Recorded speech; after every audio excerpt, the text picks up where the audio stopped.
အမိုက်တွေကိုပြန်ပြီးတော့ဆက်စားရတဲ့ဖိလစ်ပိုင်နိုင်ငံရဲ့မြို့တော်မနီလာရဲ့ဒေသခံများ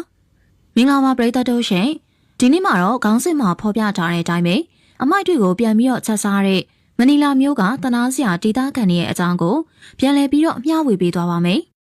ဒီလိုမျိုးအမိုက်တွေကိုပြန်ပြီးတော့ဆက်တဲ့ဟင်းကိုတော့ဖတ်လို့ခေါ်ပြီးတော့ဖတ်ဆိုတာများသောအားဖြင့်တက်တန်းလွတ်နေတဲ့အသင်စားစားသောက်ကုန်တွေအပါအဝင်စားသောက်ဆိုင်ရဲ့အမိုက်ပုံတွေနဲ့အမိုက်တွေကိုပေးပို့ရနေရကနေရှောက်ပွေစုဆောင်ထားတဲ့အစားအစာပါ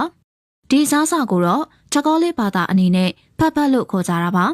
မြို့တော်မနီလာရဲ့စင်းရဲဒေသတွေဖြစ်တဲ့တန်တိုလိုဒေသတွေမှာအခုလိုမျိုးဖတ်စားသုံးတဲ့အလေးထားရှိပါတယ်အဲဒီလေးထားကမြို့ပြရဲ့အလုံးမင်းစင်းရဲမွဲတင်မှုတွေကြားမှာငတ်မွတ်သူတွေရဲ့ဝမ်းရေးဖြည့်ရှင်းရာကနေပြီးတော့စတင်ခဲ့တာပါဖတ်ကိုစူပါမားကတ်တွေကလှုပ်ပြထားတဲ့အေးခဲထားတဲ့အသားငါဟင်းဒီဟင်းရွက်စားရီနဲ့ချက်ကြပါတယ်၎င်းတို့တော့တက်တန်းကုံအစားအသောက်တွေစူးစီးစွန့်ပြရနေရာတွေမှာတွေ့နိုင်ပါတယ်ဖတ်ရဲ့အတိတ်ဘယ်က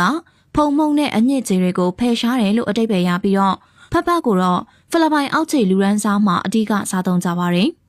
ဖတ်လို့ဘတ်ချွိုင်းလို့ခေါ်တဲ့ဖိလစ်ပိုင်အမည်နဲ့ဟင်းလည်းရှိပါသေးတယ်ဘတ်ချွိုင်းကတော့အခေါ်အဝေါ်ရဆိုရင်တော့သူကဟင်းကျုပ်ပုံစံကိုအခြေခံထားတဲ့ဟင်းမျိုးဆိုလိုတာပါအဲ့ဒီဟင်းကလည်းဖတ်လိုမျိုးစွန့်ပစ်ထားတဲ့စားသောက်ကုန်တွေကိုပြန်မိုးမှန်ထားတဲ့ဟင်းတစ်မျိုးပါချက်တဲ့ပုံစံပေါ်မူတည်ပြီးတော့အခေါ်အဝေါ်ကလည်းအမျိုးမျိုးကွဲပြားသွားပါသေးတယ်ဖိလစ်ပိုင်အစိုးရကတော့ဖတ်စားသုံးမှုကကျန်းမာရေးနဲ့မညီညွတ်တဲ့အတွက်မစားသုံးမှုညွှန်ကြားထားပေမဲ့စည်ရင်ငမှုသူတွေအတွက်ဖတ်ကသူတို့တက်နိုင်တဲ့အစားအစာဖြစ်ကြောင်းဆိုကြပါတယ်